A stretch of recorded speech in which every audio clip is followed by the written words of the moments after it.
Hey Hexers, alright, so we're going to be talking about the cards in Merry Melee Corinth that you need to think about when you're thinking about going 3 deep into a threshold. So we'll go through each of the shards, the cards, and we'll come up with the best shard to go into with 3 thresholds first, second, etc. So to back up just a little bit, your initial pool starts with artifacts because they have no thresholds and no color. After that, it's based on which shards you play. So if you play a blood shard first, then the pool is going to be artifacts plus any card in immortal format that has a single blood shard threshold requirement. So that is shown by the number of sort of droplets here on this side of the card. So the one I'm showing here has 3, and that's what we want to talk about today is when do you care about the 3? And the answer is after you've gotten 2 in all the other colors. And the reason for that is 1 gets you access to a lot of cards that have just a 1 threshold requirement. 2 gives you even more access to cards in that color, because there's a lot of cards at 2, a lot of cards at 1. There aren't so many cards as you can see here on screen that require 3.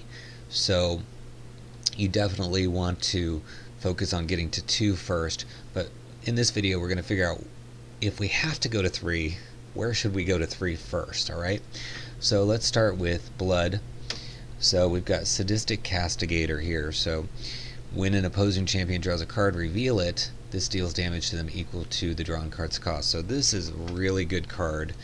It can do a lot of damage. They're drawing 4 cards a turn, and they're also going to be showing you their hand. So that could add up quickly. Now granted, a lot of those cards are going to be resources typically, so it won't do damage for every card, but it's still going to do a fair amount of damage. It's a flyer, it's a 4/4. 6, so you could get it out if you have 3 in blood. So that's definitely one we would be saying that it's worth going into 3 deep into blood for that. Next one is Uranaz, and so each of the colors have a dragon that is unique, that is 3-drop. So this one, you may put target troop from an opposing crypt into play under your control.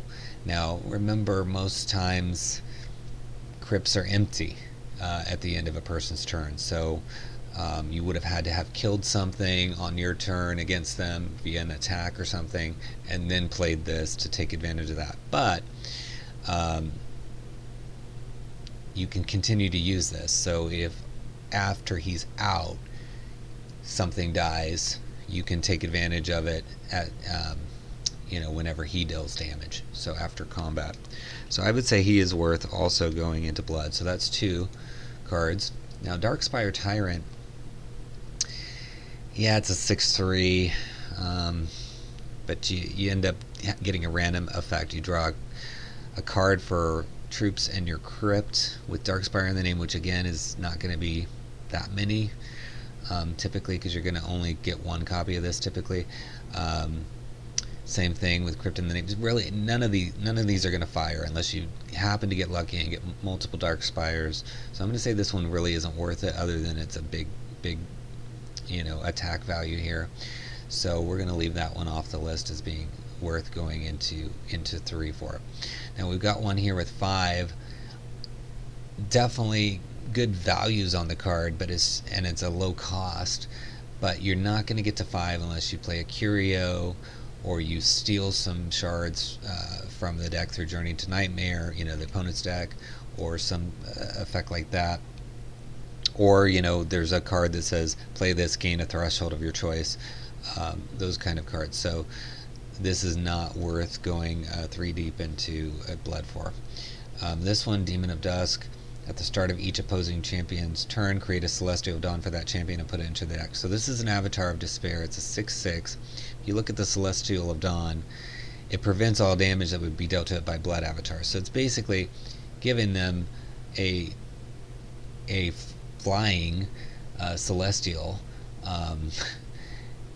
and you can play it for free if this creature is still up. So the only time that they would be able to play this is if they happen to be 3 deep into Diamond, which is possible in Merry Melee Corinth. So this kind of negates itself if you're going to be putting those in the deck, especially in this format, because we know the opponent's going to have at least access to 4 diamond shards, so they can get to the 3. It might be hard to get to the 3, but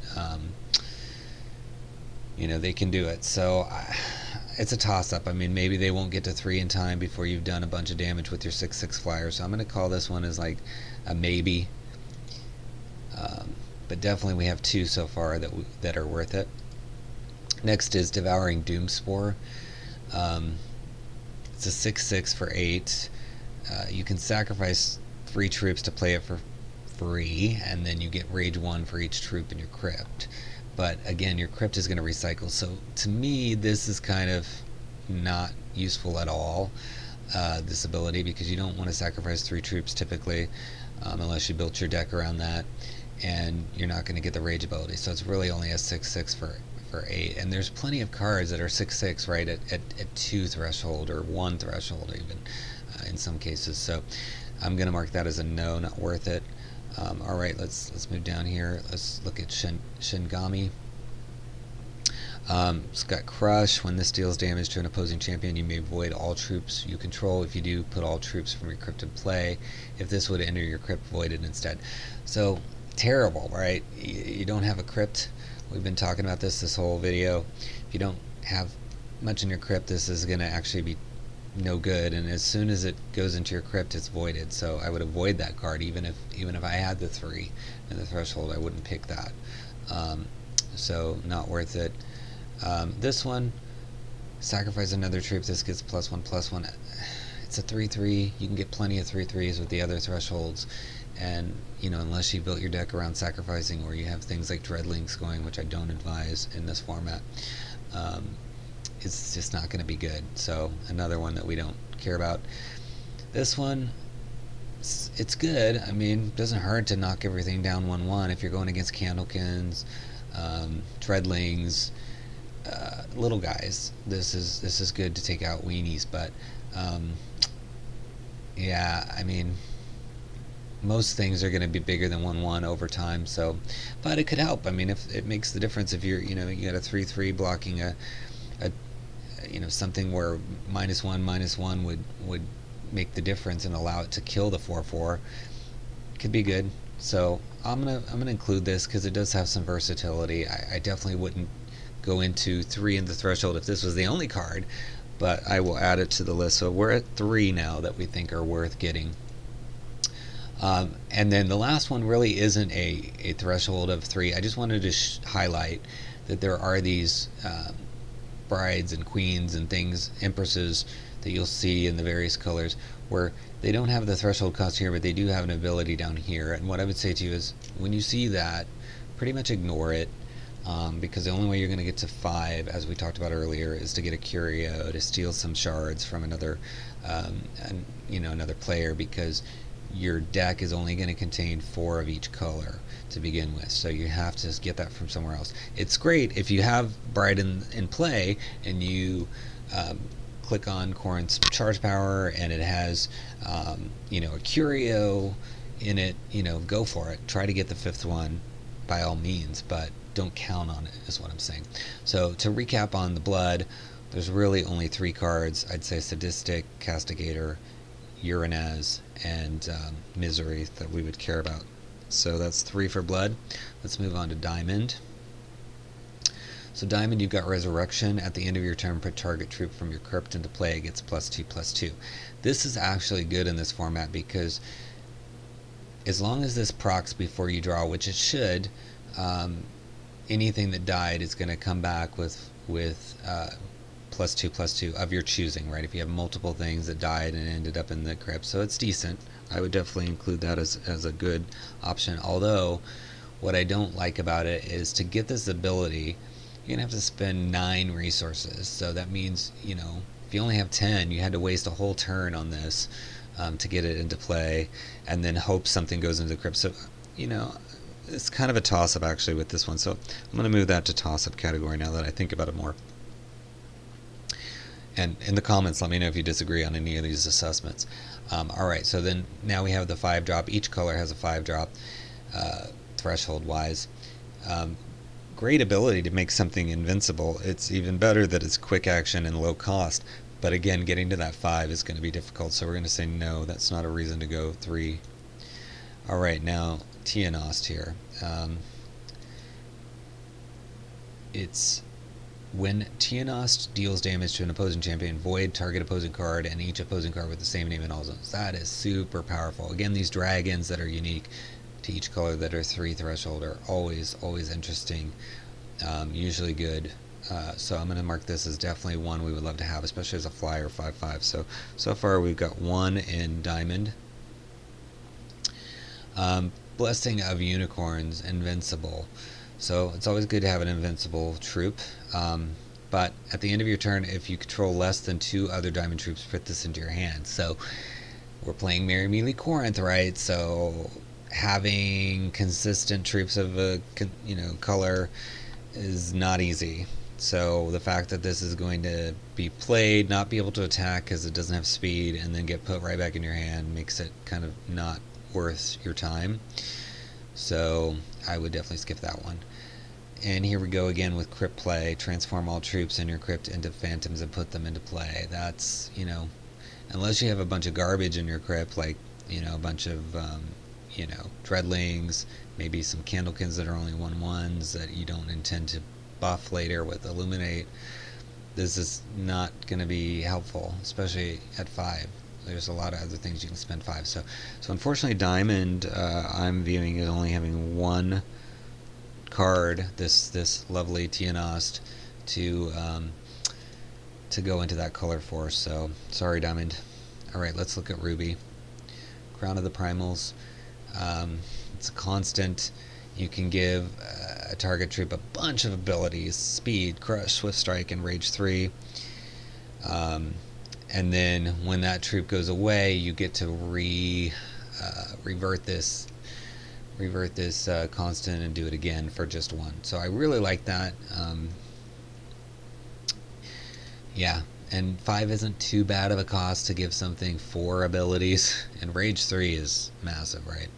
With speed on top of it, so because you can kind of sneak that onto somebody, especially if you, like, let's say it's turn, you've got 10 resources, you play a 5-drop, then play this, let's say you have 11, play this, then you use your 11th resource to put this on the creature you just dropped for 5, which hopefully has like 5 or more, and then it gets all this beautiful stuff on it. So definitely 1 already here. Speed and Crush 8/1 is not bad. I mean, I don't like the 1 on this here, but it could be worse. And you could have 4/1 instead of 8/1, right? It's a 5-drop, 5 threshold though, so the odds of getting this to even be playable are, I mean, you won't even generate it unless you have this, right?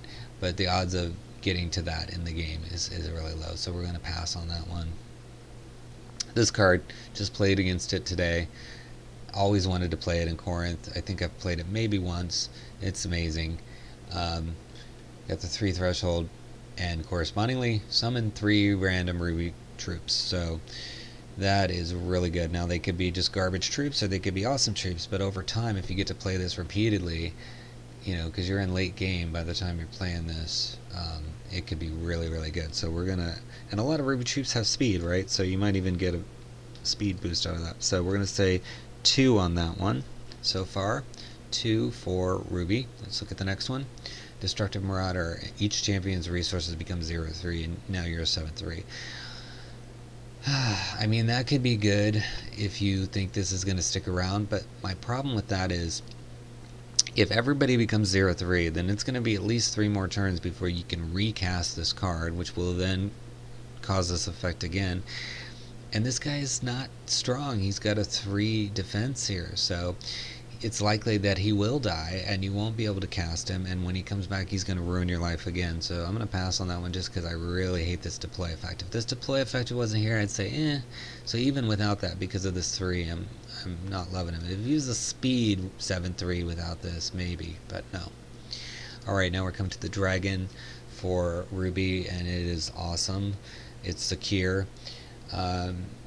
Flight, at the start of your turn, create a random Power of Secure card and put it into your hand. So Power of Secure, we can't really see it here, but it's a series of actions that are really useful. So you're creating cards, so it's almost like playing the Corinth charge power multiple times. Anything that can create good cards for you to use. You don't want dead cards like Dreadlings, but good cards for you to add to your deck is awesome. So definitely would call this one a good one. So we're up to 3 so far in Ruby. Now, Titan of Oktar, deploy, transform each card in your crypt into Rage Fires and put them into your deck. So, Rage Fires are good. Deal 2 damage to target champion or troop, and then they escalate. So that just becomes 3, 4, 5 each time you play them. And if you have a lot of things in your crypt, you know, you're going to escalate more and more, because escalation affects every copy of the card in your deck. Now, you may not have a lot in your deck, so, but that's okay, because this is still, you know, 8/8. But the problem I have with this is that you have to get to all 4. So if we're talking about what's worth going deep into Ruby, I will not include this in the final total, because it's really, we're talking mostly about 3, but it does give you a reason to consider 4 if you need to go to 4. All right, so we'll put that in the 4 column here. This is very versatile, quick action for just 1. So absolutely, you can use on a champion, troop, whatever. So we're up to 4 already, plus that kind of outlier of the Titan of Oktar. And then the last Ruby one is the Fortress of Ayotochi. So 3 here. Deploy, summon 2 barbed ramparts and a hell cannon. At the start of your turn, summon an Ayotochi gatekeeper. So let's look at each of these. So a defensive wall for 1, 4/1, not bad. A hell cannon, when a troop you control dies, add ammo counter to this, and then you can remove ammo counters, and it deals 5 damage. This isn't that great, especially since it requires your stuff to die, but that's, you know, could be good over time. And then Ayotochi gatekeeper. It's a 2/1 crush for 2. So these aren't bad cards. They're not the best that it creates. I guess if you're playing it over and over, you could be creating so many bodies that it swarms and overwhelms the opponent.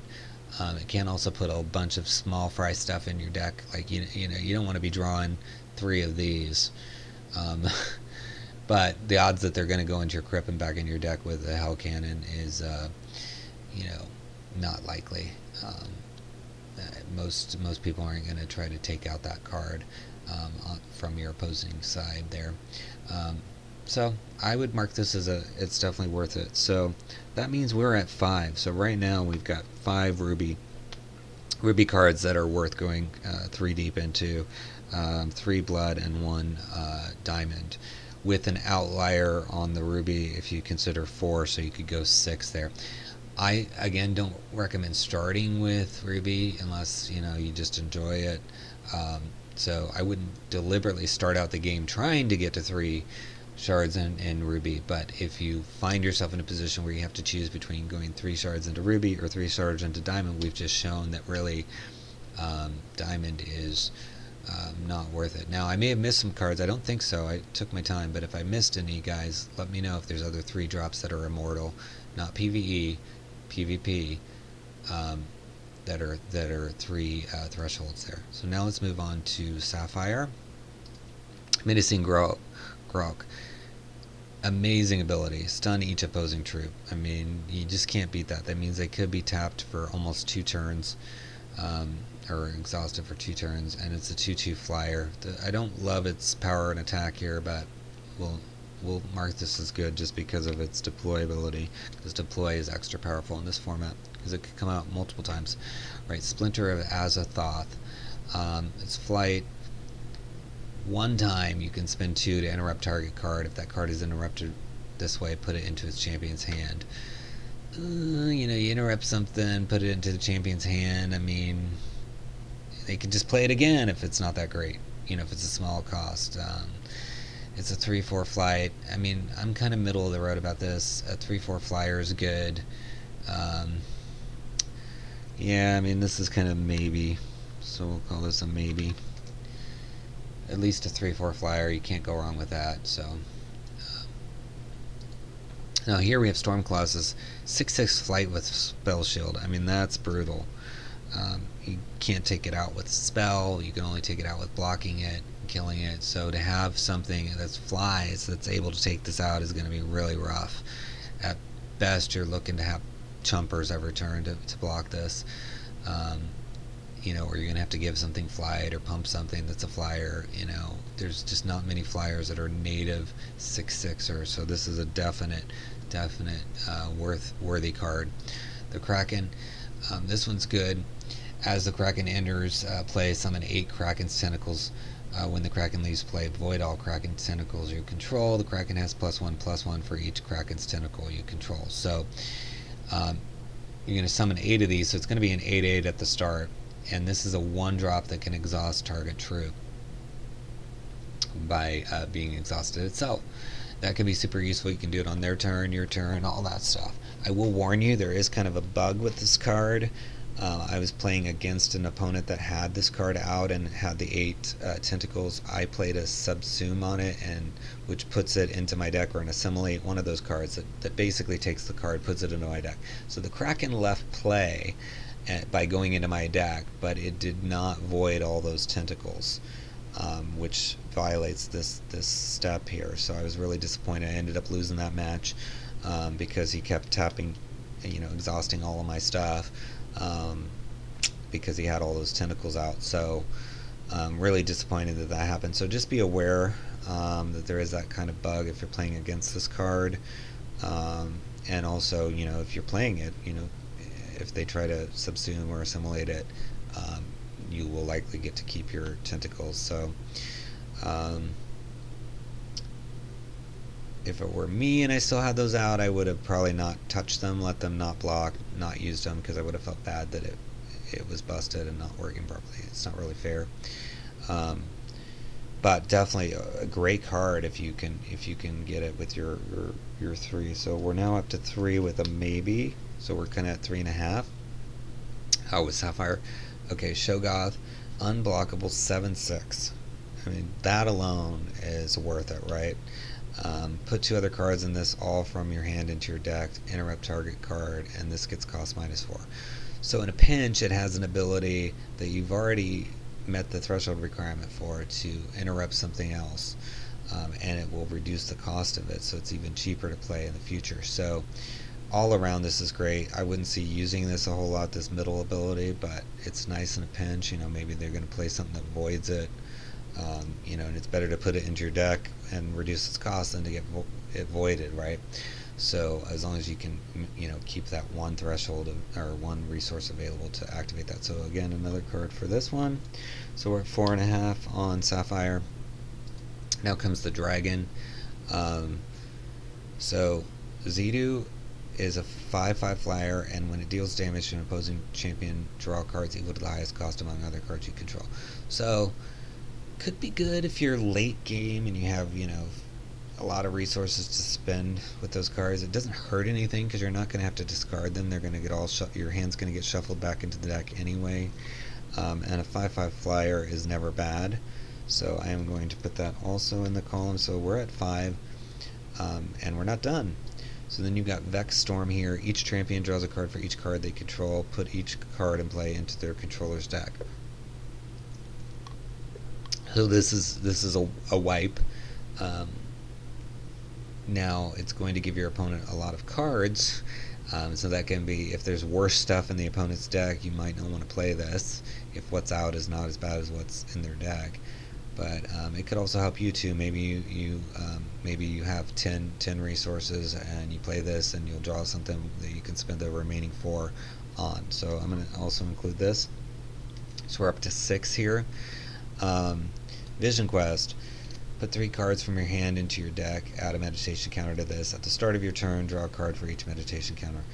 I mean, it's a maybe. So we've got 2 maybes, which I will turn into a single one. Drawing usually is not that phenomenal. You easily activate it because you usually have stuff in your hand that you don't want at the end of the turn anyway, and you could activate it. So, um, yeah, I mean it's a close to a definite, but I'm gonna just keep it as a maybe. Um, Draw 3 cards, gain 3 charges for 6. Just not worth it at all. I'd rather have the other one. Draw is not very strong in this format typically. Empress of Ice is not a 3 threshold, but it does have one of those abilities like Bride of the Dam, so again, don't count on this. It's a powerful ability, but don't count on this. Certainly you can try with Curios to get there, but don't count on it. Really just focus on this and the flying 2/4 that you get. It's a good card anyway. Absolute Power, draw any number of cards. That can be game changing. Now it costs 8, so you have to, if you're going to draw all those, you better have other resources, but it can be good, so I'm going to include that. And then Copycat takes 5, so you're probably never going to get to that, and it transfers into another copy, so I'm going to say that's a no. So we've got 7 here with 2 maybes. I'm going to turn that into 8, make the maybes count as half. So far, if you have to go 3 into a color, Sapphire is where it's at, unless I've missed some cards here. Alright, so now moving on to the last color, Eye of Creation. Reveal the top X cards of your deck, put each revealed troop into play, put the remaining cards into your deck.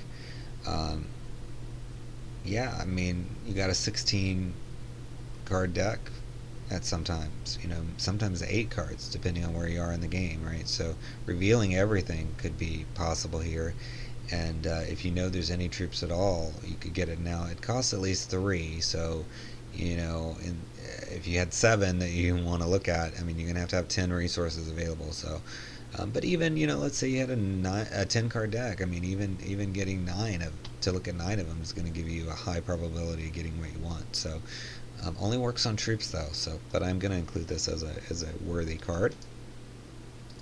Now we got a 6 threshold. Forget it. You're never going to get there. It would be very rare. So this is not probably going to be in your pool to begin with. Crush Invincible, and it must attack. I don't like the must attack, but Crush and Invincible is good. You just never know what you'll get. You could get this also created by another card. There are cards that create random troops without concern for your ability to pay for them later if they end up in your deck, so you could see it. Alright, now we come to the dragon for wild. It's Jadim. 5/5 for 5. Its flight. When you play a non-resource card, Jadim gets +X this turn, where X is that card's cost. So that is really good. That means any troop, any action, any artifact constant, you play those, this guy's getting buffed. And it's repeatable. So you play 3 other cards, it's boom, boom, boom, and it's a flyer. So it's an amazing card. So already we've got 2 here for wild. Wrathwood Colossus, 9/9. Deploy, gain 9 health. Deathcry, put it into your hand. That's kind of irrelevant in this format. It's also got Crush and Steadfast, but love the deploy effect. Love the Crush and Steadfast. So that's a definite worthy card. Crocusar, you may have this battle 2 target opposing troops, so it's a really good removal. It's a 5/6, definitely inclusion here. So we're up to 4. Heart of the Wrathwood.